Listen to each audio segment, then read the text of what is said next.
እንቅስቃሴ ላይ። ስለዚህ በስፔን ብሔራዊ ቡድን ብቻ አይደለም፣ በስፔን ብሔራዊ ቡድን ደጋግሞ አድርጎታል። በአርሰናልም ግን ይህንን የማድረግ ታሪክ ነበረው በማይጀምርባቸው ጨዋታዎች።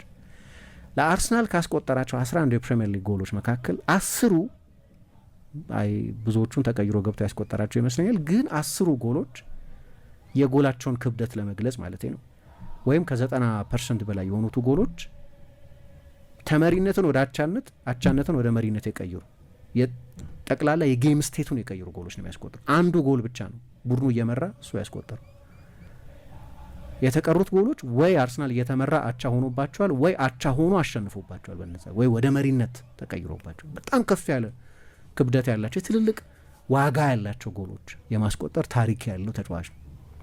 ግን ተቀይሮ ሲገባ እንዳልኩት እዚህ አውሮፓ ዋንጫ ላይ የዓለም ዋንጫ ላይ መምጣቱ ጉዳይ በጣም አጠራጣሪ የነበረ አሁን በጠቀስኩት የማንቸስተር ዩናይትድ ጨዋታ ላይ ተጎዳ እና ከዛ በኋላ በፌብሩዋሪ አልተጫወተም፣ በማርች አልተጫወተም፣ በኤፕሪል አልተጫወተም፣ በሜም አልተጫወተም፣ በሲዝኑ የመጨረሻ ወር ላይም አልተጫወተም። እዛ የክሪስታል ፓላስ ጨዋታ ላይ ብቻ ሚኬል አርቴታ ሙሉ ቡድኑን የቻምፒየንስ ሊግ ፋይናል እየመጣ ስለነበር ባሳረፈበት ጊዜ 28 ደቂቃ ተቀይሮ ገብቶ ተጫውቷል። እንዲያም ሆኖ እንግዲህ አሰልጣኙ ሉዊስ ደላፎይንቴ ሪስክ ወስደው ግማሽ ሲዝን ያልተጫወተን በግማሽ ሲዝን 28 ደቂቃ ብቻ የተጫወተን ተጫዋች ይዘው ወሰዱ። ሜይ 24 ነው ያ ጨዋታ የተደረገው። ማለት በቃ የግንቦት ወር በእነሱ መጨረሻ አካባቢ ነው የነበረው። ሪስክ ነው አይደለም፣ የፊትነስ ችግር ያለበት ተጫዋች ነው ብቻ ሳይሆን ምንም አይነት እንቅስቃሴ አላደረገም እና በተለይ ያለፉት ሁለት ጨዋታዎች ላይ ደግሞ ተቀይሮ ገብቶ ጎል ማስቆጠሩ ብቻ ሳይሆን ሞመንቶቹ ጎሉ የተቆጠሩበት የጨዋታው መጠንም ያወራን ያለ ነው። ስለ ዓለም ዋንጫ ሩብ ፍጻሜ፣ ስለ ዓለም ዋንጫ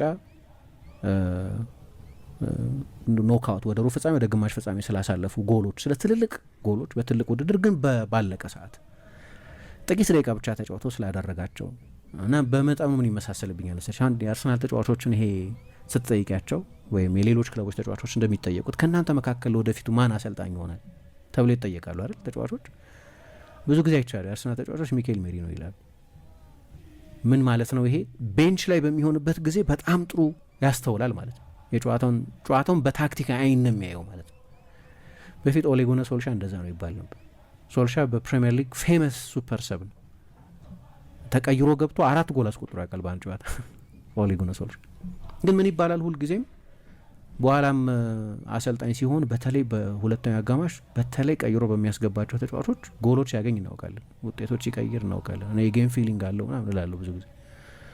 ትልቅ ታክቲሽያን ተደርጎ አይታይም፣ ግን የሆኑ ሞመንቶች ግን መለየት ይችላል።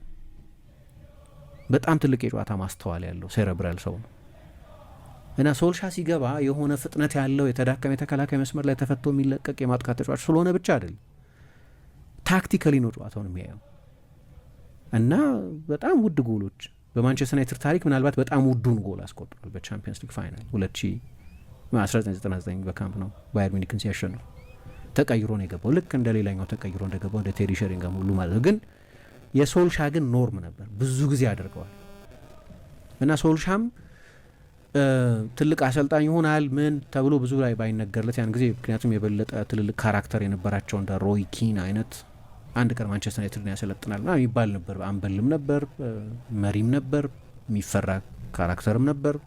ሮይ ኪን ነው ብዙ ጊዜ ሲባል ማስታወስ። ግን እሱ እንዲህ አይነት ሁኔታ ነበረው። ይመሳሰልብኛል። አንድ አይነት ተጫዋቾች አይደሉም፣ በተለያየ ዘመን የነበሩ ናቸው፣ በተለያየ ስታይል ያላቸው ናቸው፣ ግን እንደዛ ናቸው። ሌላ ግን ሚኬል ሜሪኖን አጋጣሚ ዝም ብሎ እድለኛ ምናምን ማያስመስለው ነገር በተለያየ ቦታ መጫወት የመቻሉ ሁኔታ ነው። እሱም ትልቅ ታክቲካል ኢንቴሊጀንስ ይጠይቃል። ምክንያቱም የአርሰናል ለመጀመሪያ ጊዜ አጥቂ በነገራችን ላይ ለዚህ ሉዊስ ደላፎይንቴ ይህንን ተጫዋች ለሚጠቀሙበት ሁኔታ ሚኬል አርቴታን ማድነቅ አለበት ወይም ክሬዲት መስጠት አለባቸው። አርቴታ ወዶ አይደለም ያሰለፈው፣ በአማራጭ ማጣት ነው። ግን ታስታውሺ እንደሆነ 2024-25 የውድድር ዘመን እየተደረገ በነበረበት ጊዜ የአርሰናል ሁሉም የማጥቃት ተጫዋቾች ማለት ይቻላል ተጎድተው ነበር። ሳካ ተጎድቷል፣ ኦዴጋርድ ተጎድቷል፣ ሃቨርትዝ ተጎድቷል፣ ማርቲኔሊ ተጎድቷል፣ ብዙ ተጫዋቾች ተጎድተውበታል እና የሌስተር ሲቲ ጨዋታ መጣ። አርሰናል ከሌስተር ሲቲ ጋር ይጫወት ነበር። ወደዛ ጨዋታ ሲመጣ ሚኬል አርቴታ ምርጫ አልነበረውም። ስለዚህ ሊያንድሮ ትሮሳርን አጥቂ አድርጎ ተጠቀመበት እና ከጨዋታው በፊት ወሬ መሰማት ጀመረ። ሚኬል ሜሪኖን አጥቂ አድርጎ ሊሞክረው ይችላል። በፊዚካል ፕሮፋይሉም በአጫወቱም በምኑም ምክንያት እና ምርጫም ስለሌለው ሊሞክረው ይችላል። ብዙ ተጫዋቾች ተጠቅሰዋል በዛ ሰሞን አስታውሳለሁ። አርሰናል አጥቂ መጠቀም ስላለበት ኤክስፐሪመንት ሊያደርግ ይችላል የሆነ ተጫዋች እየተባለ በኋላ አንድ ቃለ ምልልስ ላይ ሲናገር ለጋርዲያን ላይ የነበረው አንድ ቃለ ምልልስ ላይ ጠዋት ነው ይነገሩኛል። ከሰዓት ላይ ከሌስተር ሲቲ ጋር ልንጫወት ጠዋት መጡና ነገሩኝ። ምክንያቱም አናሊስት የአርሰናል አንደኛው ተንታኝ የቪዲዮ አናሊስት መጥቶ እንግዲህ ዛሬ በጨዋታው ላይ በሆነ ደቂቃ ውስጥ አጥቂ ሆነ ልትጫወት ይችላል። ቤንች ሆኖ ነው የጀመረው ጨዋታውን። በኋላ ቀይሮ የመጨረሻዎቹን 20 ደቂቃ አስገብቶት ነው የተጫወተውና 2 ጎል አስቆጠረ። ዛ ጨዋታ ላይ አርሰናል 2-0 አሸነፈ።